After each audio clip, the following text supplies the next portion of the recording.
Quisiera, en primer lugar, destacar también cómo la Comisión de Derecho Internacional, en la línea de lo que comentamos el año pasado, cuando tuve también el placer de intervenir en la edición previa del curso, constituye un cuerpo de juristas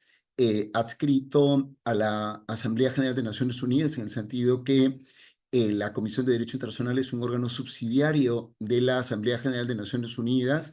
integrado por 34 juristas elegidos de las distintas regiones del mundo y de las distintas tradiciones jurídicas, en la perspectiva precisamente de dar una imagen y una composición plural de la realidad jurídica de la comunidad internacional. Precisamente este año estamos conmemorando los 75 años de la Comisión de Derecho Internacional, en tanto en cumplimiento del mandato previsto en el artículo 12 de la Carta.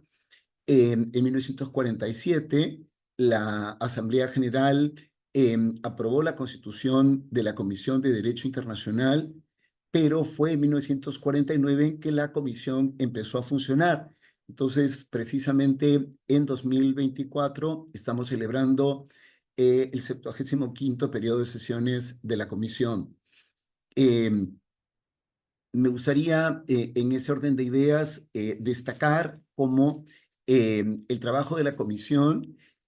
abarca asuntos preferentemente de derecho internacional público, pero no se limita únicamente al campo del derecho internacional público, sino también está en capacidad de abordar cuestiones de derecho internacional privado, y a lo largo del tiempo así lo ha hecho en algunos casos. De otro lado, también me parece importante poner de relieve cómo los productos de la comisión conjugan los aspectos relacionados con el desarrollo progresivo y la codificación del derecho internacional. Precisamente en cumplimiento del mandato del artículo 12 de la Carta de las Naciones Unidas es que se crea la comisión con el encargo precisamente de trabajar en el desarrollo progresivo y la codificación del derecho internacional. Tarea que, como explicábamos el año pasado, no se plantea en términos de compartimento estanco, en términos de decir esto es solamente codificación o esto es desarrollo progresivo, sino que generalmente van de la mano la codificación y el desarrollo progresivo, en el sentido que puede haber aspectos en donde ya hay una práctica o una tarea previa a nivel del derecho internacional que puede poner en evidencia la posibilidad de realizar alguna labor de codificación, pero igualmente también hay, junto a eso, la posibilidad de desarrollar progresivamente aspectos del derecho internacional relacionados con esa temática. En esa línea, la Comisión de Derecho Internacional ha realizado y realiza aportes muy significativos en el ámbito del quehacer jurídico y concretamente de la codificación del desarrollo progresivo, como acabo de señalar. Varios tratados muy importantes generados en el contexto de las Naciones Unidas han tenido su punto de partida o han tenido como punto de referencia previo un proyecto de artículos o una labor previa de la Comisión de Derecho Internacional. Eh, por citar algunos, en la línea de lo que estoy seguro todos y todas tienen en el referente,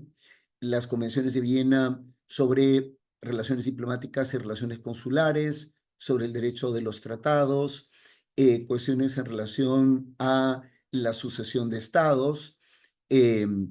tanto en relación a los tratados como en relación a bienes, archivos y deudas, cuestiones relacionadas con el uso no navegable de los cursos de agua internacionales, están relacionados precisamente con trabajos previos de la Comisión de Derecho Internacional.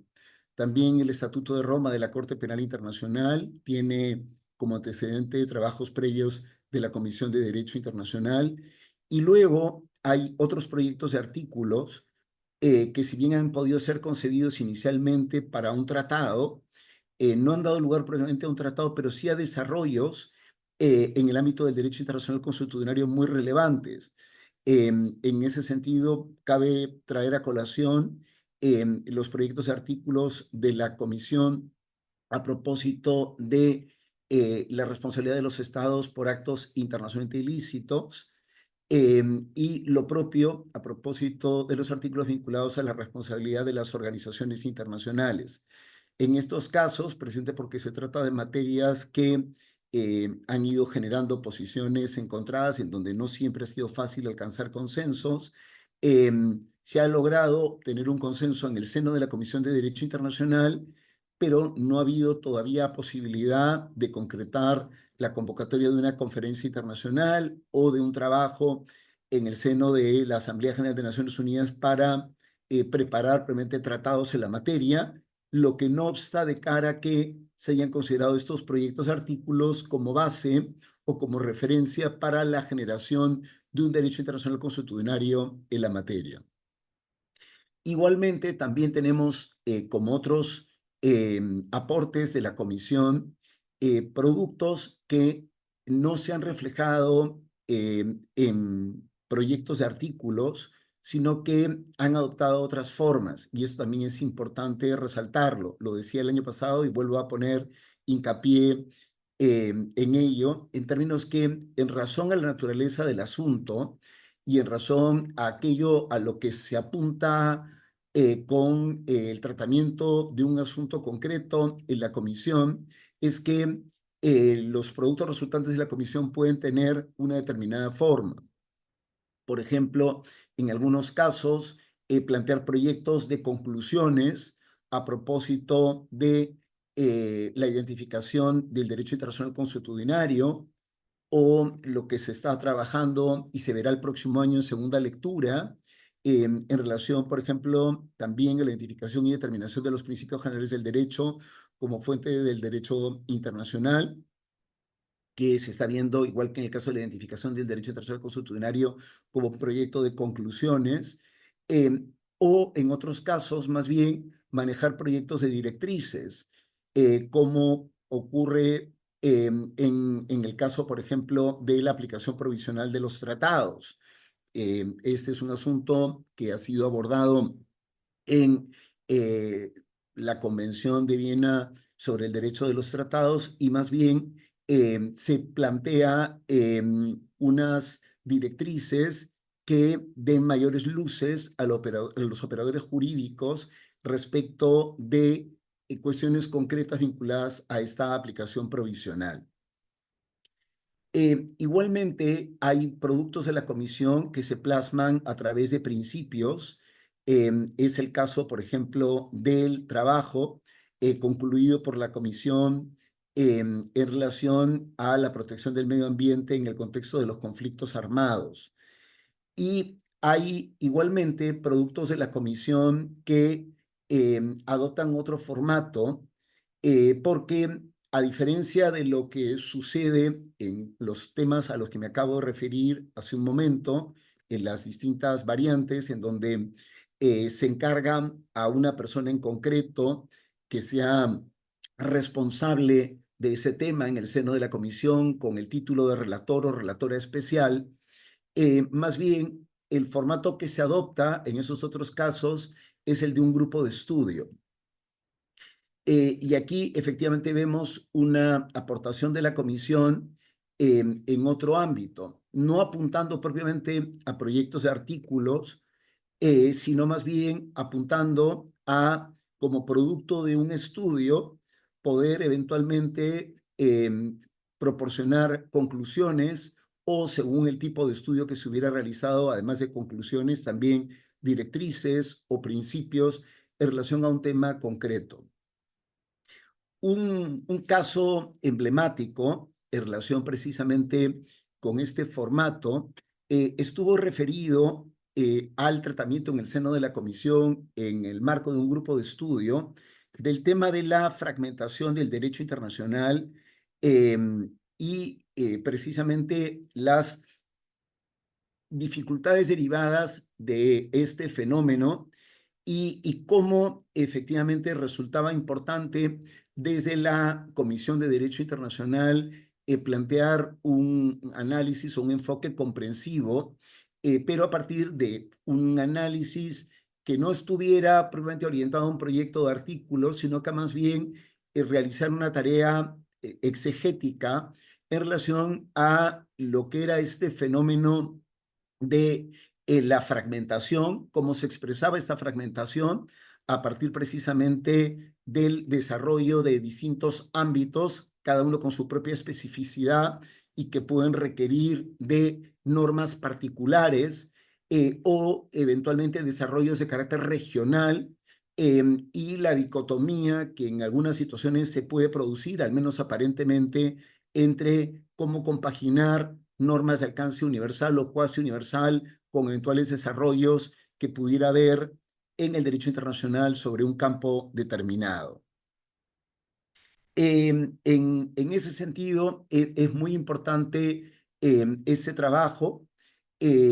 y otra labor que también se está realizando en el seno de la Comisión de Derecho Internacional y que amablemente mencionaba la doctora Malapi en su introducción cuando me presentaba, es la labor que viene realizando la Comisión de Derecho Internacional también en el contexto de un grupo de estudio para abordar otro fenómeno, un fenómeno novedoso, un fenómeno de naturaleza muy significativa por el impacto global y multidimensional que tiene para la comunidad internacional, como es el de la elevación del nivel del mar, producto del cambio climático, que reviste carácter existencial para los estados de costas bajas, los pequeños estados insulares y los pequeños estados insulares en desarrollo. Aquí también, en tanto se trata de un ámbito en donde no ha habido propiamente un trabajo previo, se ha preferido partir de un estudio realizado en el seno de un grupo de estudio, en este caso presidido por 5 miembros de la comisión, uno de los cuales soy yo, y abordando la materia en relación con algunos de los efectos de este fenómeno para, como producto de este estudio, de este trabajo, ir preparando unos documentos que son sometidos anualmente a consideración del grupo por los copresidentes del grupo de estudio, unos documentos complementarios a estos documentos de estudio y finalmente para 2025 un informe comprensivo que recapitule el trabajo realizado y que ofrezca un proyecto de conclusiones. Me gustaría en ese sentido entonces, habiendo hecho esta presentación general y ubicándonos en el marco de la labor de la Comisión de Derecho Internacional, los distintos productos de la Comisión a lo largo del tiempo, poner especial énfasis o hacer especial hincapié en estas aportaciones realizadas por la Comisión bajo la modalidad o bajo el formato de grupo de estudio.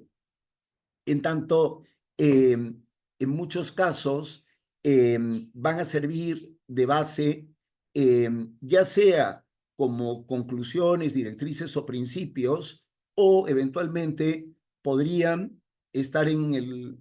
punto de partida para elaboraciones posteriores que pudieran producirse, ya sea en el seno de la propia comisión o de otros ámbitos de las Naciones Unidas, como por ejemplo la Asamblea General del Consejo de Seguridad, según lo voy a explicar más adelante.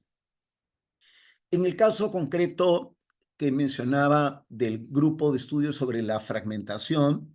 del derecho internacional, me parece muy interesante el partir de la aproximación a la materia, a partir de la noción del derecho internacional como un sistema, y al plantearse precisamente esta visión del derecho internacional como un sistema, hay la necesidad de apuntar a realizar en el contexto de ese sistema relaciones de interpretación o atender a eventuales situaciones de conflicto. Relaciones de interpretación que nos permitan aclarar, valorar, situar adecuadamente las distintas normas en términos de apuntar en la medida de lo posible una aplicación armónica de las normas, compatible entre las normas, y a la vez también tener unos criterios que son los que nos ofrece la Convención de Viena sobre el Derecho de los Tratados de 1969 para afrontar eventuales situaciones de eventual conflicto en términos que pudiera, a propósito de una misma materia, haber normas con contenidos distintos y con alcances distintos. Para esto, la comisión aporta algunos elementos a partir de consideraciones como, por ejemplo, el de la máxima de la ley especial que deroga la ley general, pero partiendo precisamente del hecho que al momento de considerar la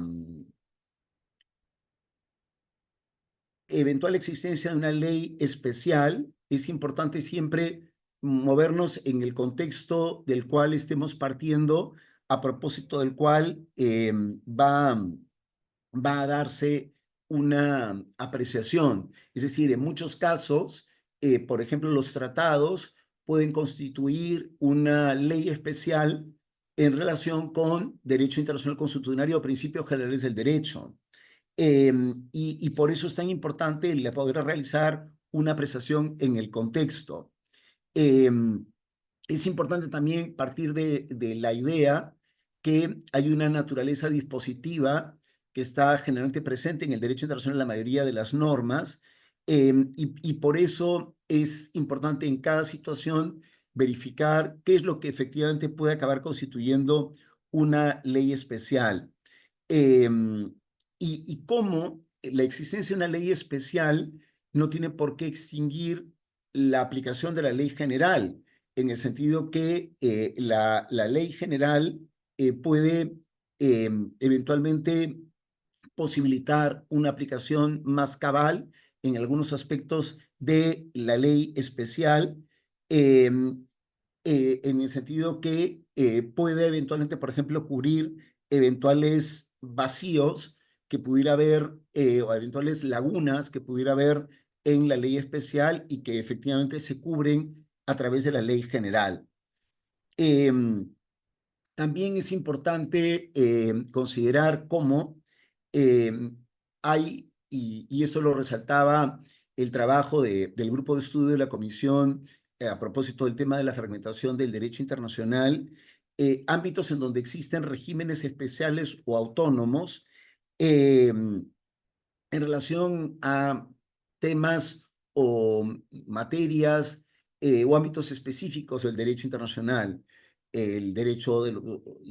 humanitario, el derecho en relación a las cuestiones ambientales, el derecho ambiental, las cuestiones en relación al derecho del mar, son ámbitos específicos de los derechos humanos. En ese sentido, es importante considerar la existencia de estos regímenes especiales y considerar que estos regímenes especiales, cuando los haya,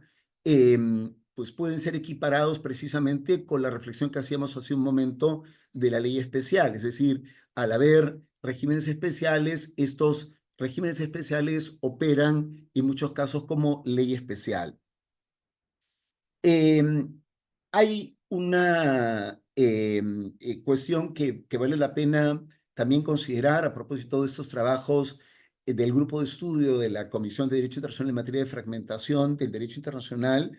que es la aplicabilidad en las relaciones entre las partes de otras normas pertinentes del derecho internacional, lo que contempla el apartado C del párrafo 3 del artículo 31 de la Convención de Viena sobre el Derecho de los Tratados. Y esto, sin duda, resulta muy importante porque al momento de aplicar una norma prevista en un tratado, una norma convencional, hemos de considerar otras normas pertinentes de derecho internacional aplicables en las relaciones entre las partes, como pueden ser otras normas de tratados, pero también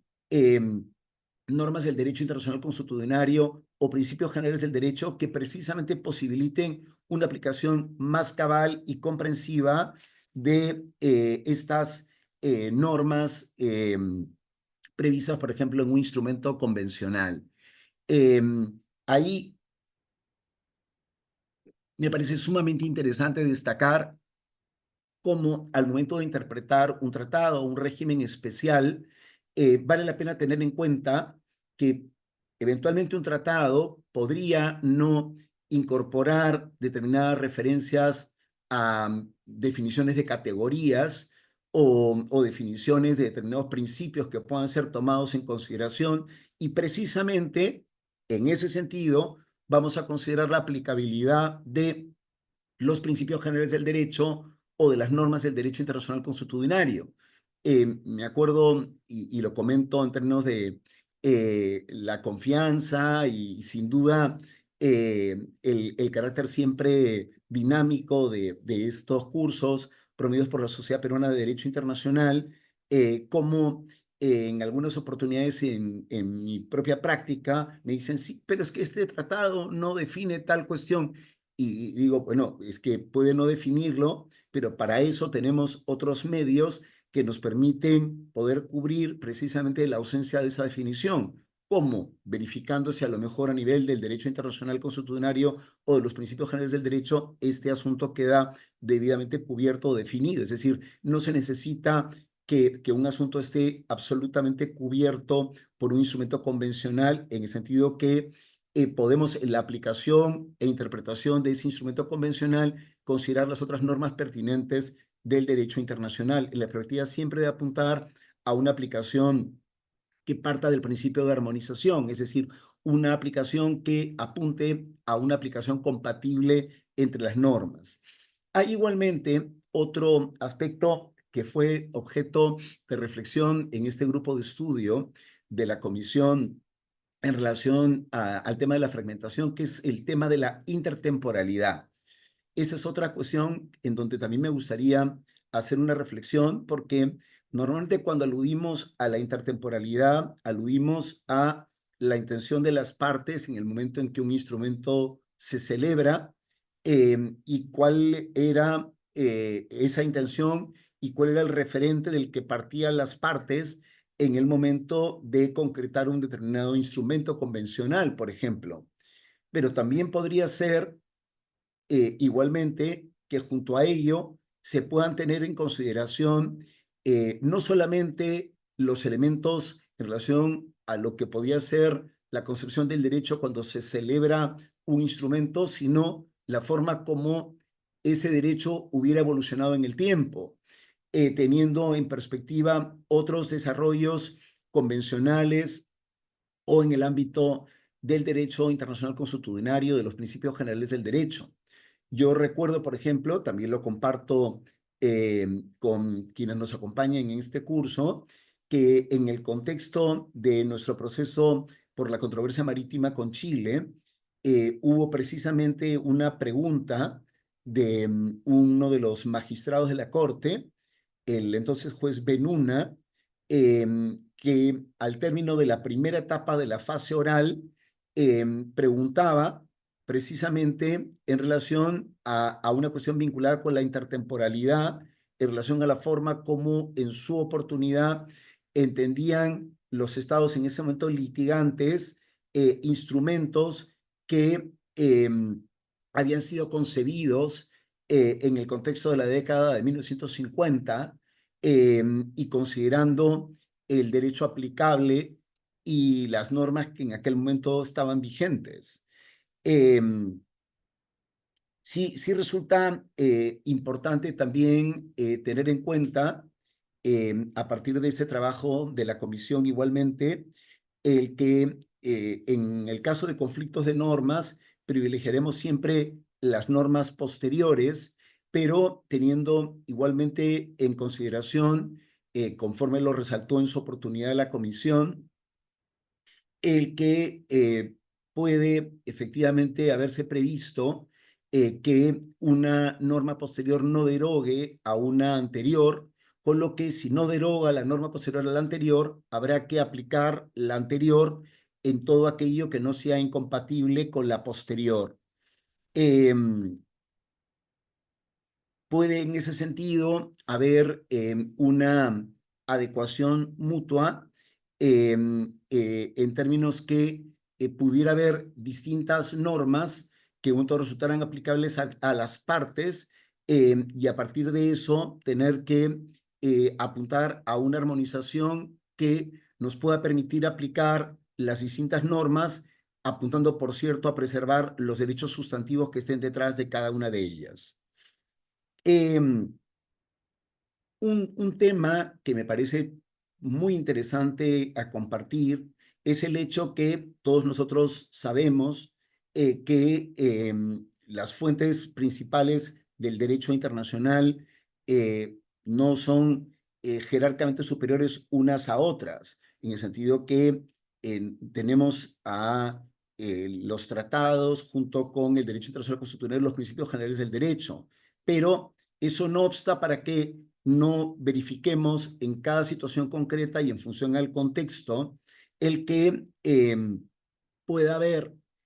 una situación de ley especial en donde, por ejemplo, un tratado pueda ser ley especial respecto del derecho internacional constitucional preexistente o de principios generales del derecho preexistentes.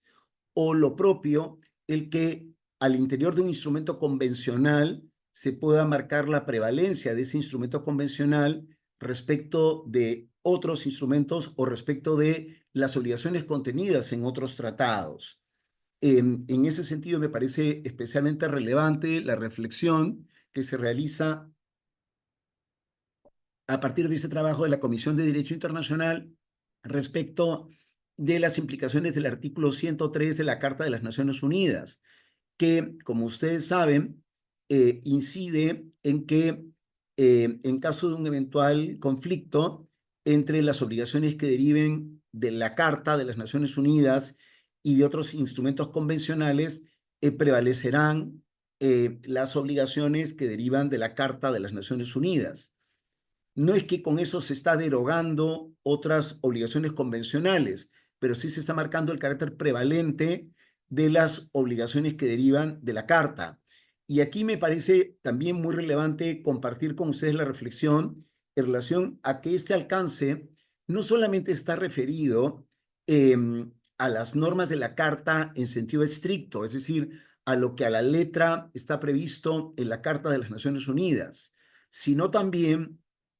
resulta de aplicación a propósito de actuaciones de órganos de las Naciones Unidas al amparo de la Carta de las Naciones Unidas. Es decir, si, por ejemplo, una resolución adoptada por el Consejo de Seguridad de las Naciones Unidas tiene un determinado peso, es a mérito precisamente de lo previsto en la Carta de las Naciones Unidas y a su vez de la prevalencia que a mérito del artículo 103 de la Carta se establece respecto de otras obligaciones convencionales. Pero igualmente, más allá que el artículo 103 de la Carta se refiera únicamente a obligaciones en relación con otros convenios, con otros instrumentos convencionales, la tendencia puesta en evidencia en los trabajos de este grupo de estudios sobre la fragmentación del derecho internacional, de la Comisión de Derecho Internacional, es a considerar esta prevalencia no solamente respecto de normas convencionales, sino también en relación con normas del derecho internacional consuetudinario, más allá que a la letra, el artículo 103 de la Carta de las Naciones Unidas no se refiera a estas obligaciones consuetudinarias. Hay que apuntar siempre, por supuesto, en la línea de la aplicación del principio de armonización a una aplicación concordada, congruente, compatible entre las normas. Otra cuestión que también dio lugar a una reflexión tremendamente importante en el seno de este grupo de estudio y que luego, a su vez, ha sido objeto de trabajo posterior por parte de la comisión, ahí sí, de manera específica y designando un relator especial, es decir, una persona responsable de este tema en el seno de la comisión y dando lugar a un proyecto de conclusiones sobre el particular, es lo referido a las normas imperativas de derecho internacional general o de jus cogens, en el sentido que, si bien no apuntamos a una jerarquía de las normas a nivel general del derecho internacional, eso no significa que en función a su contenido no haya normas que tengan un contenido superior en tanto precisamente tienen un carácter inderogable y responden precisamente a unos valores que han sido asumidos como tales por la comunidad internacional de estados en su conjunto. Y precisamente es eso lo que sustenta su carácter inderogable. Entonces, tremendamente importante el que, y aquí vemos una continuidad en el trabajo de la comisión, se haya planteado esta reflexión en el seno de la comisión, tanto a nivel de este grupo de estudio como luego, de manera absolutamente compatible con lo que se había visto años atrás. Este grupo de estudio comenzó a funcionar, se decide crearlo en 2002, en 2003 se establece un cronograma de trabajo y finaliza su tarea en 2006, y en paralelo, años después, el tema del Jus Cogens se ve en la comisión y se finaliza su tratamiento en 2022. Pero si contrastamos el tratamiento que en su momento respecto de este asunto hizo la comisión en el grupo de estudio, a partir de las conclusiones del 2006 del grupo de estudio, y lo que resulta de las conclusiones en relación específicamente al tema de Jus Cogens en 2022, vemos que hay un hilo conductor que asegura la coherencia en el tratamiento del tema. Inclusive, tanto en el trabajo de este grupo de estudio, como años después en las conclusiones que se realizan a nivel del tratamiento específico sobre las normas imperativas de derecho internacional general o de Jus Cogens, no solamente se hace una valoración del Jus Cogens y de la naturaleza de estas normas imperativas, sino a su vez también se dan algunos ejemplos de normas imperativas de derecho internacional general o de Jus Cogens, recordando que cuando el tema se discute en la conferencia que da lugar a la Convención de Viena sobre el Derecho de los Tratados de 1969, se descarta el poder ejemplificar lo que se entiende por el Jus Cogens, y más bien han sido los trabajos posteriores de la Comisión los que en más de una oportunidad, amén de otros desarrollos, han ayudado a precisar ámbitos en donde verificamos la existencia de normas de Jus Cogens, la prohibición del uso de la fuerza, el respeto al derecho a la libre determinación de los pueblos, la prohibición en relación a la agresión, al genocidio, a la tortura, son sin duda algunas de las expresiones de estas normas del derecho internacional general que tienen carácter imperativo y que consiguientemente son de Jus Cogens. Y luego también, y con eso voy terminando la reflexión a propósito de este grupo de estudio, porque me quiero referir también al tema de la elevación del nivel del mar, al que le tengo un cariño especial porque es uno de los asuntos de los que además yo directamente soy uno de los responsables en la comisión. Eh, Hacer mención también a la reflexión que en su oportunidad se hizo en este grupo de estudio respecto a las obligaciones erga omnes, considerando, y esta es una cosa bien interesante, que se vincula precisamente también a pronunciamientos de la Corte Internacional de Justicia. Hay un pronunciamiento célebre a propósito del caso Barcelona Traction, y luego también a propósito de esta opinión consultiva que debemos tener todos en mente respecto de la construcción de un muro en Cisjordania, en relación concretamente a cómo estas obligaciones erga omnes posibilitan, en tanto se trata de normas que en términos de su significación trascienden el ámbito de un estado o de otro estado, de un grupo determinado o de otro grupo determinado. No hay una cuestión, vamos a decir, de una bilateralidad, sino más bien lo que hay es una situación de un interés de la comunidad internacional en su conjunto a propósito precisamente de la vigencia efectiva de estas obligaciones, y cómo cuando se produce un eventual incumplimiento o vulneración de una de estas obligaciones, existe la posibilidad que cualquiera de los miembros de la comunidad internacional esté habilitado para acudir a diversos tipos de instancias a plantear una reclamación por la responsabilidad internacional que pudiera derivarse del incumplimiento de estas obligaciones. Y la reflexión que hace la Comisión, tanto en este grupo de estudio, con sus conclusiones del 2006, como en el trabajo que posteriormente hace respecto del jus cogens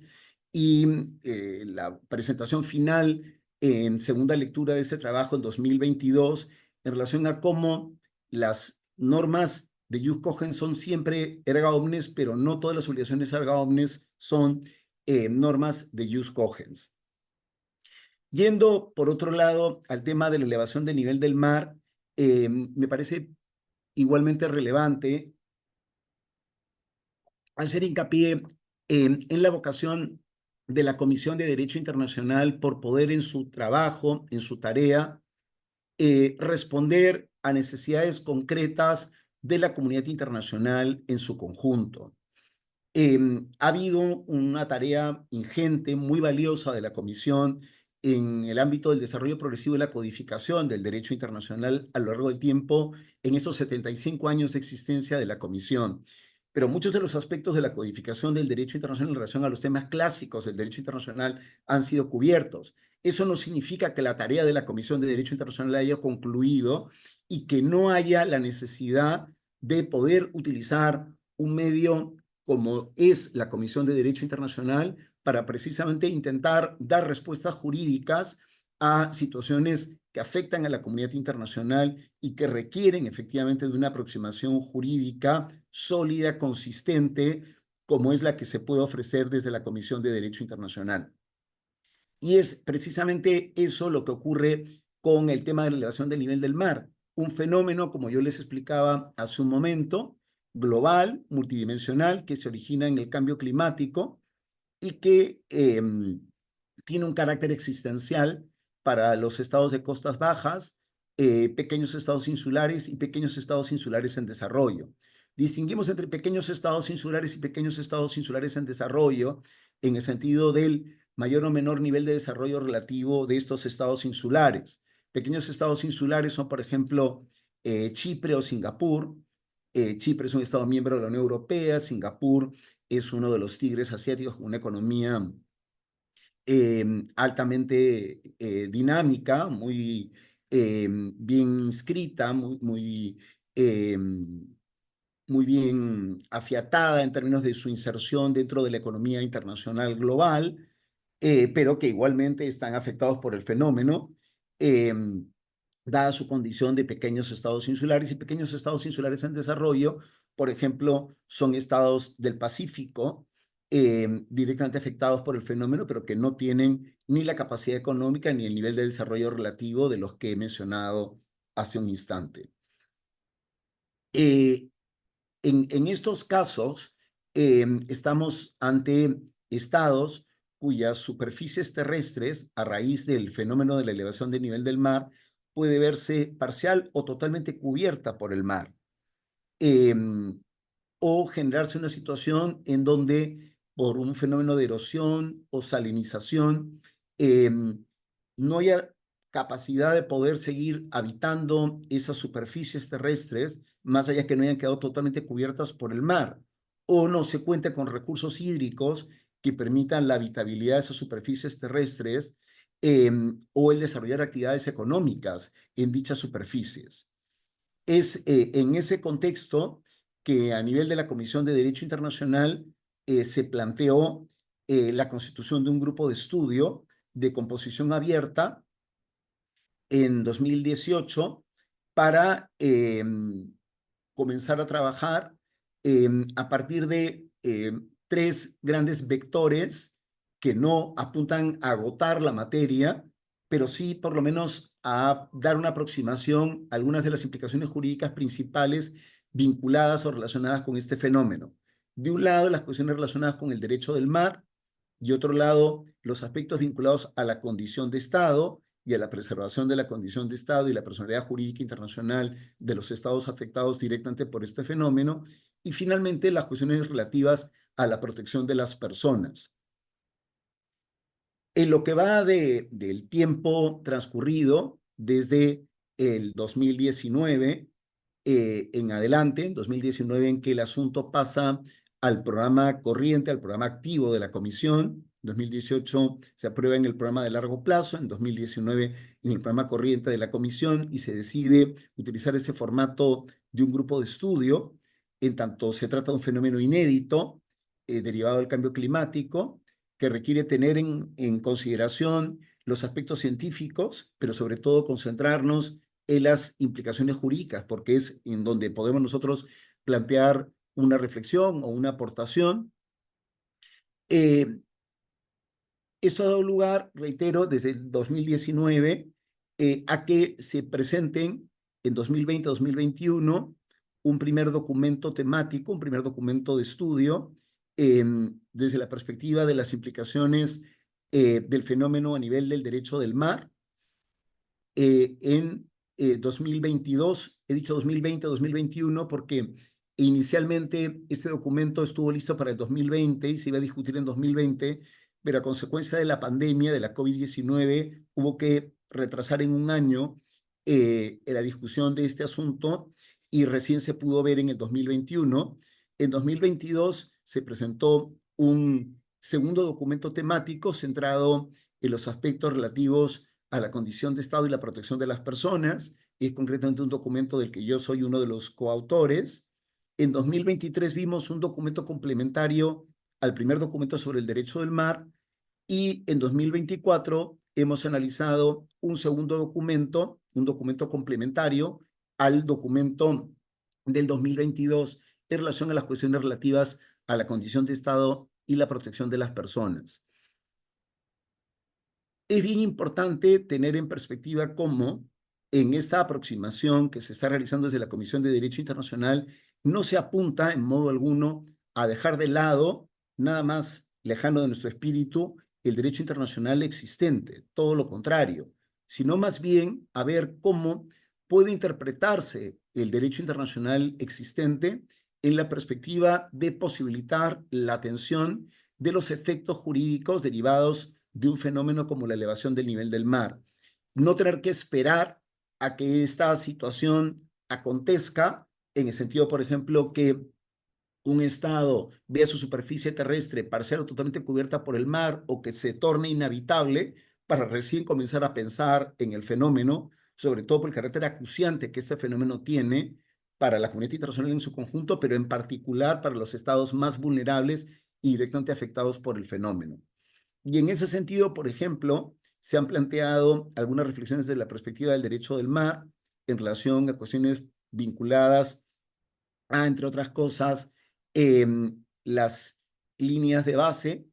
en términos de cómo no es incompatible con la Convención de las Naciones Unidas sobre el Derecho del Mar, el poder pensar en que estas líneas de base puedan ser interpretadas como fijas.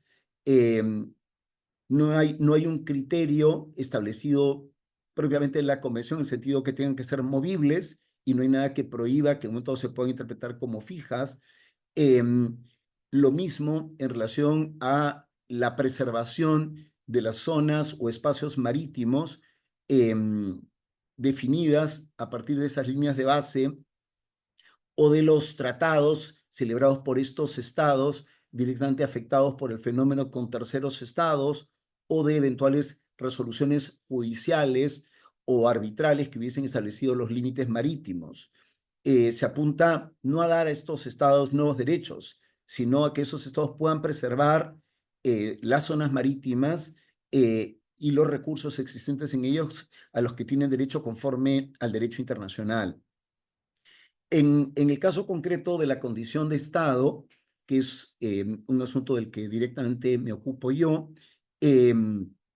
se ha estado trabajando a partir precisamente de distinguir entre lo que es la constitución del Estado como sujeto de derecho internacional a título de tal, para lo cual se requiere reunir los presupuestos que tradicionalmente sabemos en términos de contar con una población determinada,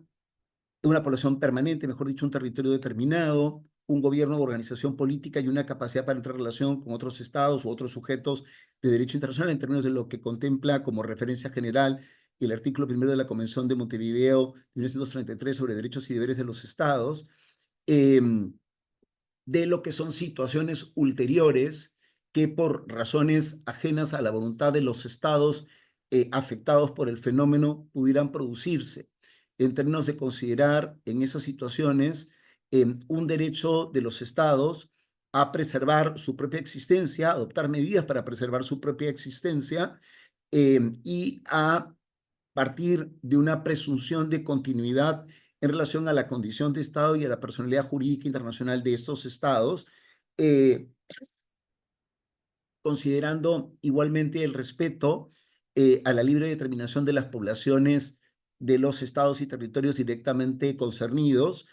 y planteando diversos tipos de fórmulas que están contenidas en estos documentos del 2022 y del 2024, que no buscan ser respuestas unívocas, pero que apuntan a contribuir a una reflexión en relación a la mejor manera de encarar los efectos en relación a la condición de Estado de este fenómeno, distinguiendo aquellas situaciones de Estado cuya superficie terrestre haya sido cubierta parcialmente por el mar, de aquellos otros estados cuya superficie terrestre haya sido totalmente cubierta por el mar,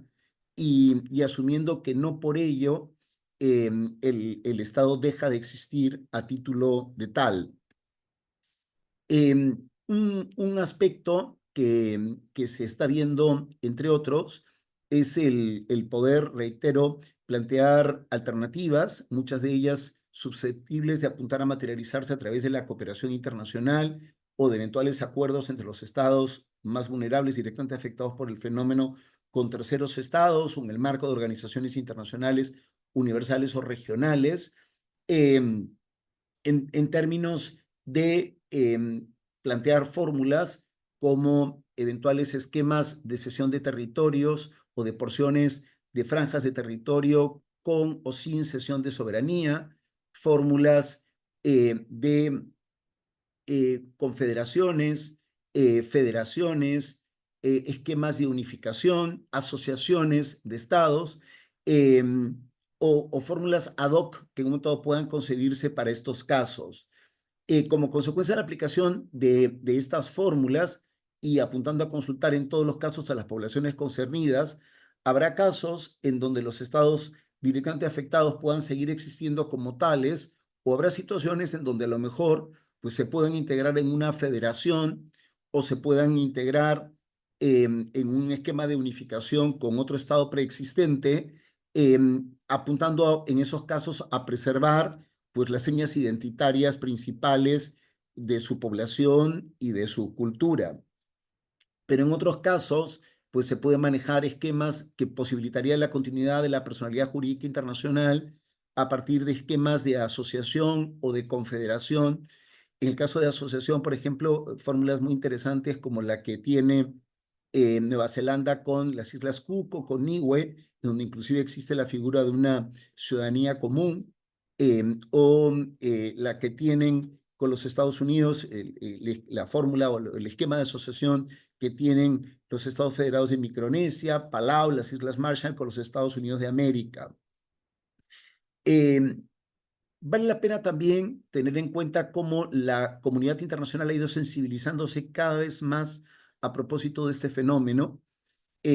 cómo ha habido esfuerzos regionales muy relevantes, pero esfuerzos regionales en la línea de lo que hablaba antes de la fragmentación, que justamente apuntan a evitar la fragmentación en el sentido que no se plantean como costumbres regionales disociadas de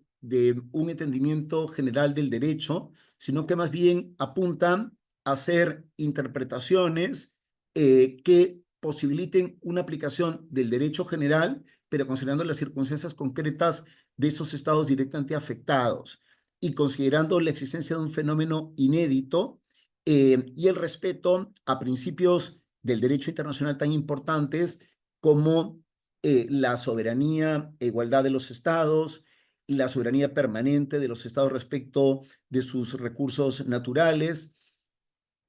la equidad y la igualdad soberana de los estados, la cooperación internacional, y vemos en ese sentido, a nivel de estos desarrollos regionales, declaraciones muy relevantes adoptadas, por ejemplo, en el ámbito del Foro de las Islas del Pacífico en 2021 respecto de las zonas marítimas, de la Alianza de Pequeños Estados Insulares, también de 2021 sobre las zonas marítimas y el derecho de los estados afectados por ese fenómeno a conservar sus zonas marítimas y los recursos existentes en ellos, y luego también declaraciones como la del Foro de Islas del Pacífico de noviembre de 2023 a propósito de la conservación de la condición de Estado y la protección de las personas, apuntando justamente a la noción en la que yo hacía énfasis hace un momento respecto de la presunción de continuidad de la condición de Estado, continuidad respecto de la soberanía del Estado y de los títulos jurídicos de los Estados respecto de sus superficies terrestres cubiertas o no cubiertas por el mar y de sus espacios marítimos y los recursos existentes en ellos. Interesante que la Alianza de Pequeños Estados Insulares apunta a realizar en breve una declaración en esta misma línea, y a que algunos otros actores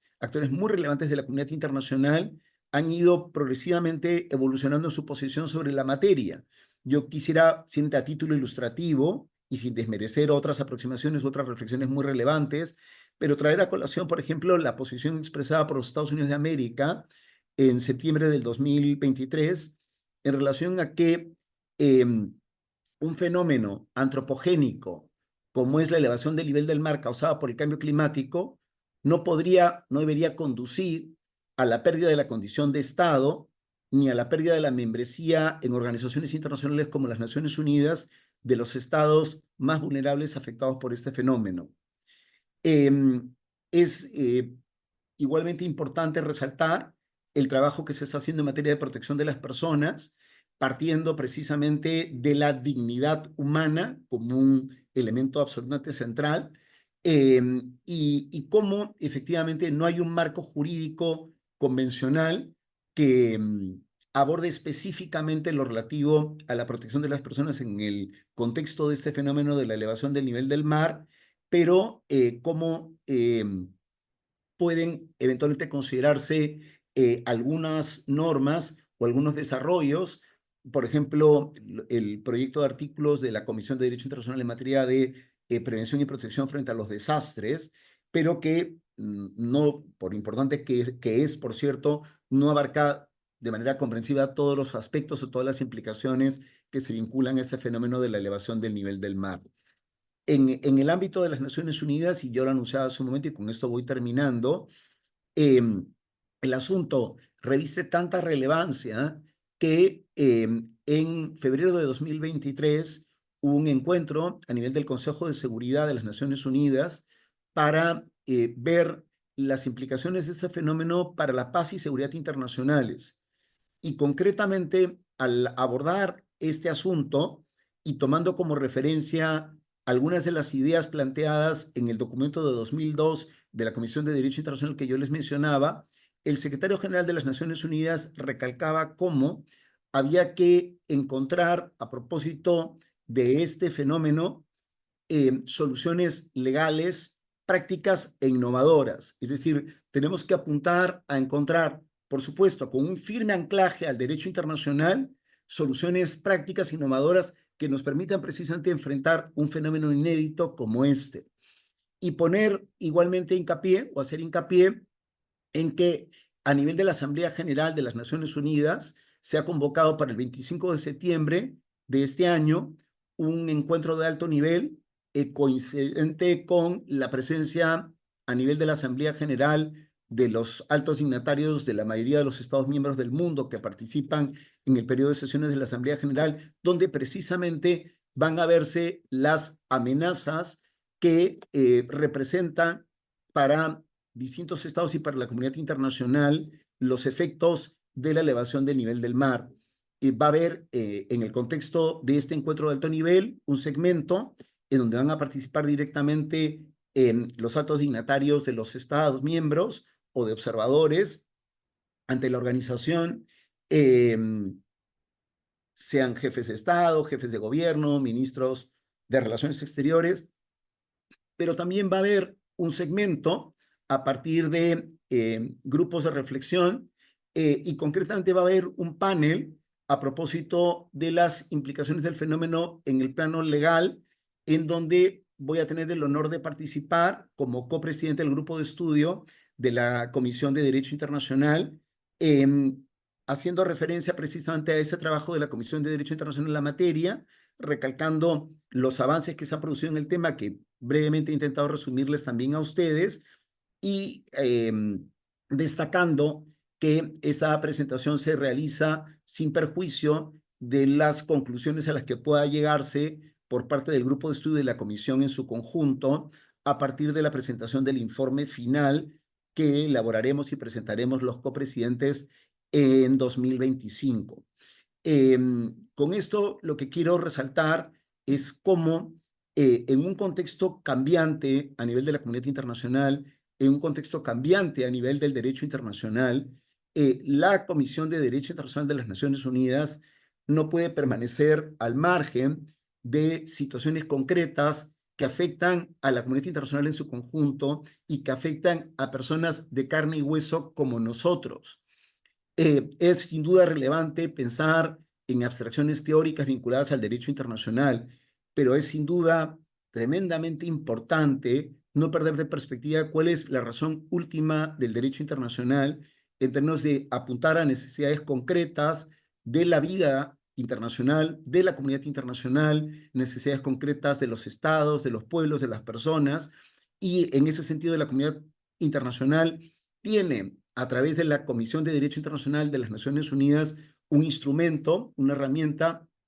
que puede posibilitar el realizar una reflexión sobre estos temas. No se trata, reitero, de plantear respuestas unívocas, sino de plantear alternativas que según las circunstancias de cada caso puedan ser tomadas en consideración. Pero lo que no se quiere es que en un momento dado ciertos fenómenos se produzcan y que recién en ese momento en forma reactiva comencemos a pensar en ello.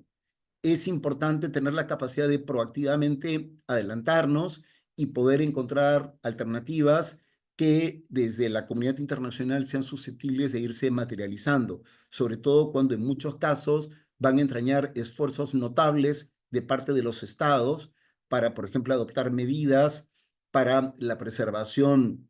de sus propias estructuras, infraestructuras, barreras físicas, diques, manglares, en la perspectiva que sean fórmulas compatibles con el medio ambiente, pero en muchos casos estas alternativas son alternativas muy costosas, pueden eventualmente ser no compatibles o no del todo compatibles con el medio ambiente, pueden requerir igualmente de una experticia técnica, logística, y para eso es fundamental el concurso de la cooperación internacional. Y por ello es importante que en ámbitos como las Naciones Unidas o en foros o organizaciones regionales o de otro relieve se ventilen esos asuntos a los efectos de contribuir a encarar progresivamente algunos de los fenómenos o algunos de los efectos de estos fenómenos. Y concretamente de un fenómeno, reitero, antropogénico, es decir, causado por la conducta humana a partir de la elevación del nivel del mar, producto del cambio climático, que en una proporción ínfima o sin contribución, pues no han generado estos estados vulnerables más directamente afectados por el fenómeno. Quiero, por último, agradecer enormemente su atención, reiterar mi gratitud a la Sociedad Peruana de Derecho Internacional, de la que me siento orgulloso por su tarea, siempre tan proactiva e importante, y por supuesto, pues recalcar el mérito que tiene que iniciativas de esta naturaleza sean duraderas en el tiempo. Son iniciativas importantes las que se hacen año a año, pero es particularmente meritorio que esfuerzos de este carácter se mantengan a lo largo del tiempo. Y yo, en ese sentido, pues quiero rendir homenaje a la Sociedad Peruana de Derecho Internacional y a quienes en el seno de ella han venido apuntalando pues, los diversos esfuerzos para concretar que esas iniciativas se acaben materializando. Muchas gracias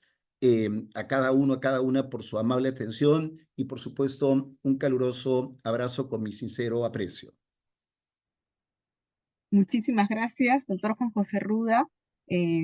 Felicitamos su notable y preclara presentación. Eh, Nos vamos con muchísima información para profundizar. Gracias por los aportes con los cuales se aterriza en esta sesión diversos cuestionamientos. El aporte de los grupos de estudio a los que usted ha tenido a bien profundizar, yo creo que nos da una visión también un poquito más específica de los trabajos de la comisión. Ya queda tarea de cada uno de nosotros poder ir más allá siguiendo de cerca los desarrollos de la comisión. A propósito, entonces, de la segunda etapa de esta sesión, vamos a pasar a la rueda de preguntas. Eh, Voy a permitirme compartir una primera. Indica lo siguiente. Recientemente, el Tribunal del Mar emitió una opinión consultiva sobre el cambio climático y su efecto en el océano. La opinión fue solicitada por estados insulares afectados. ¿Ve en esta opinión consultiva una relación con los trabajos de la Comisión sobre la materia? Es una excelente pregunta. Efectivamente, hay diversos esfuerzos que se han ido planteando para recurrir a instancias internacionales, perdón, en la perspectiva de apuntar a un tratamiento comprensivo de los asuntos relacionados con la elevación del nivel del mar o con diversos fenómenos derivados, originados por el cambio climático. En ese sentido, una de estas iniciativas fue acudir al Tribunal Internacional de Derecho del Mar, que es una instancia creada en el marco de la Convención de las Naciones Unidas sobre el Derecho del Mar. Y aquí sí me parece importante recalcar el que efectivamente se parte de una iniciativa de pequeños estados insulares, pero como en el contexto de esta opinión consultiva hubo un número apreciable de estados que participaron en el proceso conducente a esta opinión consultiva y cómo en el contexto de esta opinión consultiva recientemente emitida por el tribunal, se hace mención precisamente a un deber de debida diligencia de parte de los estados y también se incide precisamente en la enorme importancia de la cooperación internacional para afrontar las distintas situaciones derivadas del cambio climático y cómo efectivamente hay una relación entre diversos tipos de fenómenos que puede tener incidencia en el tratamiento de la materia. Em, Junto a esta opinión consultiva, ya emitida por el Tribunal Internacional de Derecho del Mar, también quisiera resaltar cómo, en paralelo, dos estados latinoamericanos, Chile y Colombia, acudieron a la Corte Interamericana de Derechos Humanos para pedir una opinión consultiva en relación a implicaciones en el ámbito de los derechos humanos vinculadas al cambio climático y a las consecuencias del cambio climático. Y luego, me parece sumamente importante también, por eso quiero recalcar la importancia de la pregunta, el que a partir de una iniciativa que parte también de algunos pequeños estados insulares y que involucra junto a ellos a otros estados, acaba pidiéndose por consenso, a mí eso me parece sumamente relevante, por consenso a nivel de la Asamblea General de las Naciones Unidas, en marzo del 2023, a la Corte Internacional de Justicia que emita una opinión consultiva a propósito de cuestiones vinculadas a la responsabilidad derivada o generada por el cambio climático. Y me parece tremendamente importante recalcar que ha habido un número muy apreciable de estados que han participado o están participando en este contexto, haciendo declaraciones. El Perú es uno de los estados que ha formulado una declaración por escrito. No se puede de momento hablar al respecto porque está todo eso todavía sometido a la confidencialidad, pero a lo que quiero ir es a la relevancia que tiene el acudir a este tipo de instancias jurisdiccionales en la perspectiva de dar mayores luces sobre aspectos relacionados, aspectos prácticos relacionados con el cambio climático, con fenómenos derivados del cambio climático como la elevación del nivel del mar y con el tratamiento jurídico de estos fenómenos. Y cómo efectivamente a partir del derecho existente podemos apuntar a aplicar o interpretar ese derecho sin tener que plantear necesariamente enmiendas al mismo, que nos permitan efectivamente una mejor atención de los fenómenos y de los efectos derivados o vinculados al cambio climático. Lo que no obsta, y con eso termino, a que en un momento dado pueda haber instrumentos complementarios, ya sea de soft law o de hard law, es decir, que en un momento dado pueda adoptarse resoluciones en el ámbito, por ejemplo, de la Asamblea General de las Naciones Unidas, propendiendo la cooperación internacional, o que puedan celebrarse eventuales acuerdos regionales o inclusive de carácter universal o cuasi universal para abordar algunas de las consecuencias o algunos aspectos de cómo viabilizar, por ejemplo, la cooperación internacional o de la constitución de fondos o el reforzamiento de fondos para la cooperación internacional con este propósito. Pero mi impresión es que estos pronunciamientos a través de opinión consultiva de instancias jurisdiccionales internacionales tan importantes nos dan elementos, nos dan mayores luces respecto de la mejor forma en la que encarar las distintas implicaciones del cambio climático y concretamente el fenómeno de la elevación del nivel del mar. Y por supuesto, a todo ello se suma modestamente, pero yo creo que de manera importante, el trabajo de la Comisión de Derecho Internacional, que está haciendo, modestamente también lo digo, pero creo que merece la pena resaltarse, siendo muy considerado.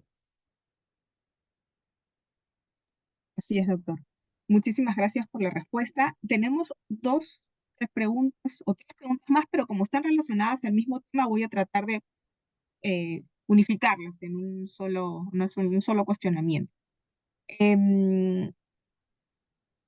La evolución tecnológica como la inteligencia artificial y las tecnologías emergentes plantean cuestiones jurídicas inéditas que van a requerir una rápida adaptación y desarrollo de nuevas normativas. Por otro lado, el Consejo de Europa ha adoptado el primer tratado internacional jurídicamente vinculante destinado a garantizar el respeto de los derechos humanos, el Estado de Derecho, la democracia en el uso de los sistemas de inteligencia artificial. ¿La Comisión de Derecho Internacional tiene algún avance o alguna intención también de aportar en este aspecto? Es una muy buena pregunta. Y yo justamente comentaba hace un momento cómo la Comisión de Derecho Internacional ha ido respondiendo y viene respondiendo en el tiempo a los retos y a las necesidades que le va planteando la comunidad internacional. En un momento dado, a nivel de un proceso de codificación, en relación a esos grandes tratados vinculados al proceso de codificación que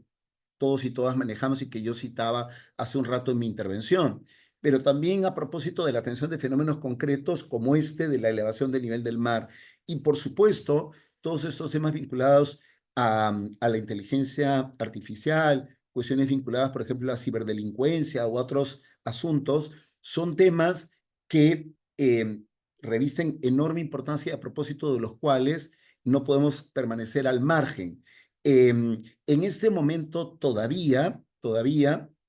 no hay un asunto relacionado con la inteligencia artificial en el programa de largo plazo o en el programa corriente o activo de la Comisión de Derecho Internacional. No estoy en capacidad de revelar otras cuestiones, pero sí avisoro que en un tiempo no lejano